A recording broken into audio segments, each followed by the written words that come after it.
এফালে ৰাজ্যখনৰ ইখনৰ পাছত সিখন বনাঞ্চল ধ্বংস কৰা হৈছে। এইবাৰ বহিৰাগত বনিয়াৰ চিৰিয়াখানাত সজাবলৈ অসমৰ হাতী নিয়াৰ পৰিকল্পনা। চোৰৰ দৰে প্ৰৱেশ কৰিছে 15খনকৈ এনিমেল এম্বুলেন্স। নিমাত ৰাজ্য চৰকাৰ, নিমাত ৰাজ্যৰ বন বিভাগ। এপদ এপদকৈ শেষ হ'বলৈ ধৰিছে অসমৰ সম্পদ। ৰাজ্য চৰকাৰে উন্নয়নৰ নামত ধ্বংস কৰিছে ৰাজ্যৰ বনাঞ্চল। এইবাৰ চকু ৰাজ্যৰ হাতীৰ ওপৰত। গুজৰাটী বনিয়া মুকেশ আম্বানীৰ চিৰিয়াখানাত সজাবলৈ অসমৰ হাতী নিয়াৰ পৰিকল্পনা কৰিছে একাংশই। ইতিমধ্যে হাতী নিয়া এনিমেল এম্বুলেন্স প্ৰৱেশ কৰিছে ৰাজ্যত। নিশা চোৰৰ দৰে অসমত প্ৰৱেশ কৰিছে আম্বানীৰ 15খনকৈ এনিমেল এম্বুলেন্স। অসমৰ হাতীক অৰুণাচল প্ৰদেশৰ বুলি অবৈধ অনুজ্ঞাপত্ৰ প্ৰস্তুত কৰি অসমৰ পৰা নিবলৈ ৰাতি আন্ধাৰত তিনিচুকীয়া হৈ প্ৰৱেশ কৰিছে অৰুণাচল প্ৰদেশত। এক প্ৰকাশিত বাতৰি অনুসৰি হাতী সৰবৰাহৰ বাবে প্ৰৱেশ কৰা এই এনিমেল এম্বুলেন্সসমূহৰ ম্যাদ 2023 চনতেই উকলি গৈছে। কিন্তু এই ক্ষেত্ৰত চকুমুদা কুলিৰ ভাও জুৰিছে অসম চৰকাৰে। কোনো পদক্ষেপ নাই ৰাজ্যৰ বন বিভাগৰ। এই ক্ষেত্ৰত প্ৰকৃতি প্ৰেমী দেৱজিৎ মৰাণে সামাজিক মাধ্যমত এক পোষ্টযোগে অবৈধ বন্যপ্ৰাণী সৰবৰাহ লুণ্ঠন বন্ধ কৰাৰ বাবে চৰকাৰৰ বিভাগীয় কৰ্তৃপক্ষ আৰু পুলিচ প্ৰশাসনক অনুৰোধ জনাইছে। এই যিকেইখন ৰেস্কিউ এম্বুলেন্স দেখিছে, এই ৰেস্কিউ এম্বুলেন্স কেইখন আজি 2 দিনৰ আগতে পাৰ হৈছে। গাড়ী কেইখন গুৱাহাটী পাৰ হোৱালৈকে দেখা পোৱা গৈছিল। তাৰপিছত তেওঁলোকে ৰাতি দিনত আহি পেলাই ক'ৰবাত ৰৈছেহি, বোধহয় ৰাতি আকৌ ওলাইছে।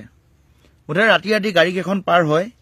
চতুৰ এইসকল লোকে তেওঁলোকে ৰাতি কিয় এই এনিমেলছবিলাকক পাৰ কৰিবলগীয়া হৈছে? গোটেই ইলিগেল, এই কাৰবাৰটো গোটেই ইলিগেল। বহু লোকে নাজানে, মই এতিয়া আপোনালোকক জনাব বিচাৰো আৰু সকলোৱে জনাটো উচিত।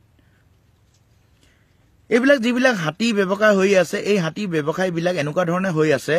প্ৰথম অৱস্থাত কিছুমান ইনফৰ্মাৰ থাকে, যিবিলাক ইনফৰ্মাৰে জংঘলখনক ঘূৰি থাকে যে ক'ত কেইটা কোনটো জাকত হাতী পোৱালি আছে, আৰু সেইমতে যাৰ যাৰ হাতী আছে সিহঁতক ব্যৱহাৰ কৰা হয়। আৰু সিহঁতি সেই হাতী পোৱালিবিলাক ধৰি আনে আৰু কেইমাহমানৰ পিছত তেওঁলোকে ঘৰলৈ আনি কয় যে আমাৰ হাতী পোৱালি দিলে। আৰু তাৰপিছত হাতী পোৱালিটি শিকোৱা হয়। শিকোৱাৰ পিছত আকৌ অৰুণাচলত কাগজ পত্ৰ বনোৱা হয় আৰু তাৰপিছত কয় যে এই হাতীবিলাক অৰুণাচলৰ হয়। মানে গোটেই যিমানখিনি কাম আছে গোটেইখিনি ইলিগেল।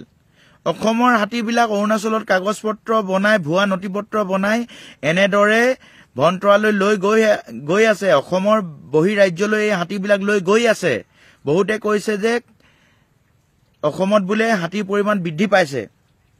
মোৰ হাঁহি উঠিছে। মই তেতিয়া কৈছো অসমত বোলো হাতীৰ পৰিমাণ বৃদ্ধি হোৱা নাই। অসমত এতিয়া বন ধ্বংসৰ পৰিমাণহে বৃদ্ধি হৈছে। অসমত যিখিনি সংৰক্ষিত বনাঞ্চল আছে, সেই সংৰক্ষিত বনাঞ্চলখিনি হৈ থকা ধ্বংসৰ পৰিমাণহে বৃদ্ধি হৈ আছে। পাহাৰ খননহে বৃদ্ধি হৈছে। আমাৰ জীৱ জন্তুবিলাক বৃদ্ধি হোৱা নাই। সিহঁতৰ থাকিবলৈ বাসস্থানৰহে অভাৱ হৈছে। গতিকে মই অনুৰোধ জনাইছো, এইবাৰ অসমৰ পুলিচ প্ৰশাসনে, অসমৰ বন বিভাগে এই 15খন যি এনিমেল ৰেস্কিউ গাড়ীত যি হাতী লৈ যাব, এইবাৰ কিন্তু ধৰিবই লাগিব। অসম চৰকাৰো সতৰ্ক হ'ব লাগিব। প্ৰত্যেকজন ইয়াৰ অসমৰ মানুহে সতৰ্ক হ'ব লাগিব।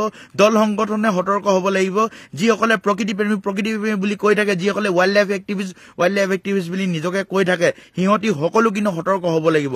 এই গাড়ীকেইখনে কিন্তু হাতী কিন্তু অসমৰ বাহিৰলৈ নিব নোৱাৰিব।